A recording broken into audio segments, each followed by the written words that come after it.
જય માતાજી મિત્રો, કેમ છો? બધા મજામાં જ હશો કે આજે એક વિચાર આવ્યો છે કે જે એવું લાગ્યું કે તમારા બધા સાથે શેર કરું કે આજે એક આપણા સમાજમાં એક ઘટના બની ગઈ કે થોડીક દુઃખદ વાત કહેવાય આપણા બધા માટે કે એક દીકરીબા છે કે જેમના લગ્નને હજી 5 મહિના થયા હતા અને એમને ગળા ફાંસો ખાઈ અને જીવન ટૂંકાવી દીધું. તો આવી ઘટનાઓ જ્યારે બને છે તો સોશિયલ મીડિયામાં સ્ટેટસમાં આમ તેમને 2-5 દિવસ ચાલે છે અને પછી આપણે તો ભૂલી જઈએ છીએ, પણ જેમના પરિવારવાળાએ દીકરીબા ગુમાવ્યા છે કે એ લોકો એ ઘટના ક્યારેય ભૂલતા નથી કે એના માટે આ દુઃખદ ઘટના છે.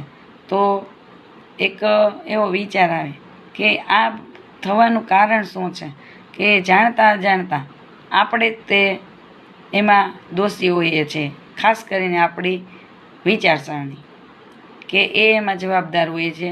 અને બીજું કે કહેવાય છે ને કે સ્ત્રીની દુશ્મન હોય છે, કેમ કે જે એમાં આપણે જોયું કે ઘણી જગ્યાએ આપણે જોતા હોઈએ છીએ કે સાસુ ને દેરાણી જેઠાણી નણંદ ને આન તે એ બધાને લીધે તે જીવન ટૂંકાવી દેતા હોય છે.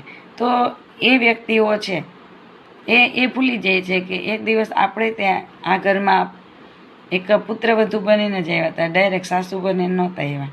તો જે તમે તમારા દીકરા માટે પુત્રવધુ લઈ આવો છો તો એના વિશે થોડુંક વિચારો કે કોઈ પણ વ્યક્તિ છે એક તો નાની ઉંમર હોય, એમના પરિવારને મૂકી અને એક નવા પરિવારમાં નવા ફેમિલીમાં આવી છે તો બધાના વિચારો, રહેણી કહેણી, રીતભાત બધામાં ઘણો ફેરફાર હોય છે. ભલે ગમે એને એમાં આવડત હોય છતાંય તો થોડોક એને સમય આપો, 1 વર્ષ આપો.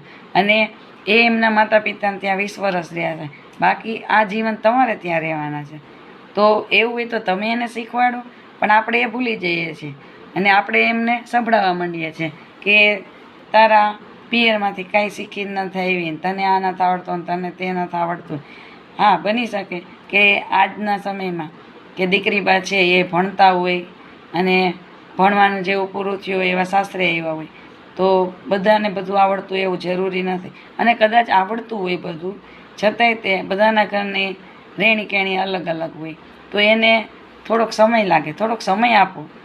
એવું લાગે તો તમારી દીકરીબા છે એમ સમજીને એમને શીખવાડો, કેમ કે આપણી વિચારસરણી એવી હોય છે કે આપણા દીકરીબા જ્યારે સાસરે ગયા હોય છે અને એને કશું ન આવડે તો આપણે તરત જ કહીએ છીએ કે અમારા દીકરીબા તો ભણતા હતા અને ભણવાનું પૂરું થયું એટલે અમે સાસરેમાં એકલા, તો તમે એમને શીખવાડજો ના તે.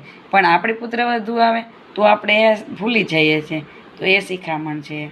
તો આવું બનતું હોય છે. અને બીજી વિચારસરણી એ છે કે આપણે હાલના સમયમાં ભૌતિક સુખ સગવડ છે એને વધારે મહત્ત્વ આપીએ છીએ કે આપણે જોકે બધાની ઈચ્છા એવી જ હોય કે આપણા દીકરીબા છે એ સારા ઘરમાં સાસરે જાય, પણ એટલો આપણે આ સમયમાં મોહ કરીએ છીએ કોઈ પણ વસ્તુનો તો બધી સુવિધા જોઈએ, જે ભૌતિક સુખ સગવડ છે એને જોઈએ છીએ. એ જે દીકરા છે એમના હાથમાં આપણે આપણા દીકરીબા આપવાના છીએ તો એનામાં કેવા ગુણો છે એ જોવાનું ભૂલી જઈએ. પણ આપણે તો ભૌતિક સુખ સગવડ જોઈએ છે કે સરકારી નોકરી છે, જમીન છે, મકાન છે, આ છે તે છે, એ બધી સુવિધા જોઈએ છે. પણ એ આપણા દીકરીબાને સુખી રાખશે કે કેમ એ જોતા નથી, એ આપણે ભૂલી જઈએ છીએ. એની જગ્યાએ ઘણા એવા પરિવાર હશે કે એમની પાસે જમીન નહીં હોય, સરકારી નોકરી નહીં હોય, છતાંય એમને ત્યાં જે દીકરીબાઓ સાસરે ગયા હશે એ આનંદમય જીવન જીવતા હશે. અને અહીંયા અમુક જગ્યાએ એવું હશે કે બાહ્ય બધી સુખ સગવડો હોય છે પણ દીકરીબા આપણા સુખી નથી થતા અને પછી આવી ઘટનાઓ બનતી હોય છે અને પછી આપણે રડવા સિવાય કાંઈ નથી કરતા ને એ દીકરીબા છે એ જીવન ટૂંકાવી દેતા હોય છે. તો આવું ના બને એટલા માટે બધાએ વિચારવું જોઈએ કે પહેલાં તો જ્યારે આપણા દીકરાનું સગપણ ન થતું હોય તો આપણે ઘણી જગ્યાએ પૂછા કરાવતા હોય ને બધાને કહેતા હોઈએ છીએ કે ક્યાંક દીકરીબા હોય તો કહેજો ને અમારા દીકરાને સગપણ કરવું.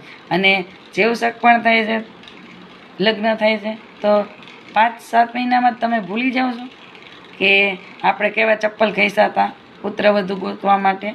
અને આવું દીકરીઓ છે કે કોઈ પણ દીકરી બા છે જીવન ટૂંકાવે છે.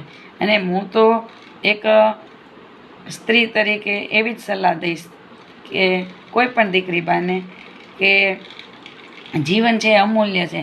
આવી નાની નાની બાબતમાં આમ જીવનને ન ટૂંકાવવું જોઈએ, કેમ કે એ કોઈ સમસ્યાનો ઉકેલ નથી.